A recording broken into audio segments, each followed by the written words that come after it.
हमने सुशांत राजपूत जैसे व्यक्ति को भी खो दिया। इन लोगों ने बड़ी खूबसूरती और चालाकी से देश के फिल्म कलाकारों, प्रतिभाओं, युवाओं को नष्ट करने के लिए एक साजिश के तहत ड्रग एडिक्ट बना दिया। परिणाम भयानक हुआ।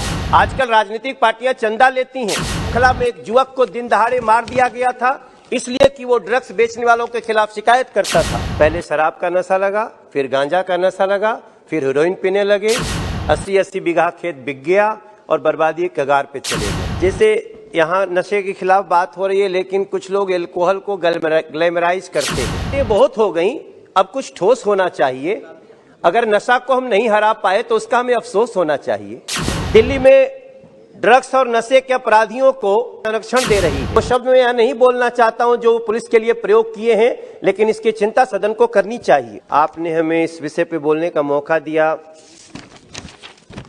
मैंने कई बातें यहाँ पे सुनी हैं जिसके बाद मैं थोड़ा चिंतित हो रहा था।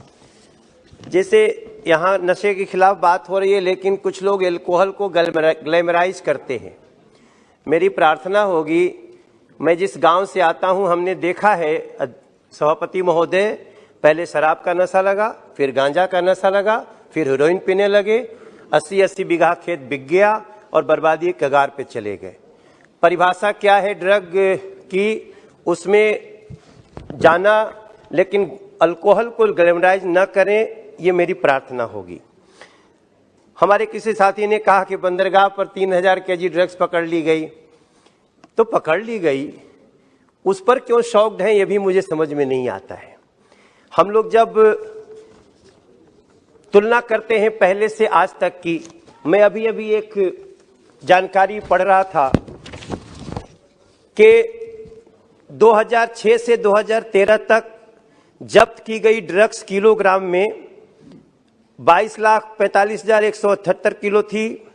वही 2014 से 2022 तक ये 62,60,230 किलोग्राम पकड़ी गई। सरकार के इस प्रयास को ये अपने आप में तुलना दिखा देता है। 40 लाख किलोग्राम का अंतर है। सभापति महोदय, जब्त की गई ड्रग्स की संख्या जहां 2006-2013 में 10,31,000 22,117 किलोग्राम थी, एक संख्या थी, वहीं अब 24 लाख से ज्यादा संख्या में ड्रग्स जब्त की गई है। हम तो धन्यवाद करना चाहते हैं एचएम महोदय का, जब उन्होंने चंडीगढ़ के एक मीटिंग में जो एनसीबी के सहयोग से गृह मंत्रालय ने किया था, उसमें जो उन्होंने स्टेप उठाए थे, उसका भी हमें अध्ययन करना चाहिए। अभी कुछ ही समय पहले की बात है, 27-28 अक्टूबर 2022 को सूरजकुंड में एक चिंतन शिविर हुआ, गृह मंत्रियों का सम्मेलन था। उसमें प्रधानमंत्री जी ने स्वयं भाग लेकर के संबोधित किया है और इसका परिणाम आ रहा है। लेकिन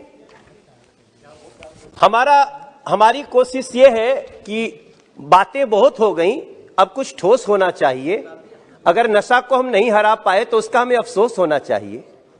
ऐसी स्थिति में कई ऐसी बातें, जैसे ड्रग्स के व्यापारियों पर कड़ा शिकंजा हो। मेरा यह भी एक सुझाव है कि ड्रग्स के व्यापारियों पर कड़ा शिकंजा हो, लेकिन जो युवा इसमें धोखे से या अन्य कारणों से फंस गए, उनसे विक्टिम जैसा यानी बीमार जैसा ही व्यवहार हो और उनको ठीक होने में मदद हो। मैं दिल्ली का सांसद हूं सभापति महोदय। दिल्ली में ड्रग्स और नशे के अपराधियों को संरक्षण दे रही है। यहाँ वो पुलिस की कार्यवाही में भी बाधा डालते हैं और स्वयं पुलिस के लिए अपमानजनक शब्द प्रयोग करते हैं जब वो ऐसे कड़े फैसले लेती है। वो शब्द मैं यहाँ नहीं बोलना चाहता हूं जो पुलिस के लिए प्रयोग किए हैं, लेकिन इसकी चिंता सदन को करनी चाहिए। अध्यक्ष जी, मैं यहाँ माननीय गृह मंत्री जी के ध्यान में लाना चाहता हूं कि कुछ ऐसे इलाके भी हैं इस दिल्ली में जो इलीगल घुसपैठियों की बहुलता वाले हैं और वहां से ड्रग्स का बड़े स्तर पर व्यवसाय हो रहा है और ऐसी जगह पुलिस को बड़ी तैयारी से दीर्घकालिक योजना के साथ कार्रवाई करनी चाहिए। कुछ माह पहले ओखला में एक युवक को दिन दहाड़े मार दिया गया था इसलिए कि वो ड्रग्स बेचने वालों के खिलाफ शिकायत करता था। कुछ लोगों ने ऐसा भ्रम फैलाया इस देश में। मैं मुंबई के संदर्भ में कुछ बातें करना चाहता हूं, फिल्म उद्योग के संबंध में।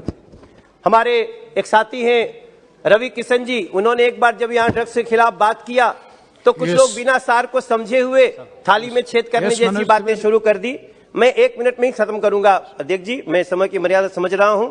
तो कुछ लोगों ने ऐसा भ्रम फैलाया कि ड्रग्स से बॉडी फिटनेस होता है, ज्यादा देर काम करने की क्षमता होती है, तनाव खत्म करने में मदद करता है। इन लोगों ने बड़ी खूबसूरती और चालाकी से देश के फिल्म कलाकारों, प्रतिभाओं, युवाओं को नष्ट करने के लिए एक साजिश के तहत ड्रग एडिक्ट बना दिया। परिणाम भयानक हुआ, हमने सुशांत राजपूत जैसे व्यक्ति को भी खो दिया। मेरी आपसे प्रार्थना है कि जो सरकार जिस प्रकार से मादक पदार्थों की आपूर्ति और मांग दोनों को कम करने के लिए काम कर रही है, वो प्रयास बहुत सकारात्मक है, उनकी सराहना होनी ही चाहिए। लेकिन चर्चा तो उस नशे की भी होनी चाहिए। सभापति महोदय, लास्ट में 2 लाइन है कि जो लोग ये जानते हुए आजकल राजनीतिक पार्टियां चंदा लेती हैं, आदरणीय अमित शाह जी यहां बैठे हुए हैं, राष्ट्रीय अध्यक्ष रहते हुए इन्होंने ही, जब मैं प्रदेश अध्यक्ष था यहां पे, इन्होंने कहा था कि 2000 रुपए से ऊपर कोई भी हम बिना अकाउंट के चंदा नहीं ले सकते। क्या चंदा लेने वाले लोग ये समझते हैं कि वो चंदा किससे लिया जा रहा है? तो ऐसी स्थिति में मैं इस चर्चा को बहुत सकारात्मक मानता हूं और हमारा ये मानना है कि इस चर्चा के अंत में मैं 2 लाइन सिर्फ कहना चाहता हूं कि कई लोग यहां पे बहुत अच्छी चर्चा करके बहुत अच्छा वीडियो और वायरल करते हैं, लेकिन वो खुद भी सोचें कि इतनी भयानक बीमारी को खत्म करने के लिए हम दिल से कोशिश कर रहे हैं क्या? बहुत बहुत धन्यवाद। धन्यवाद श्री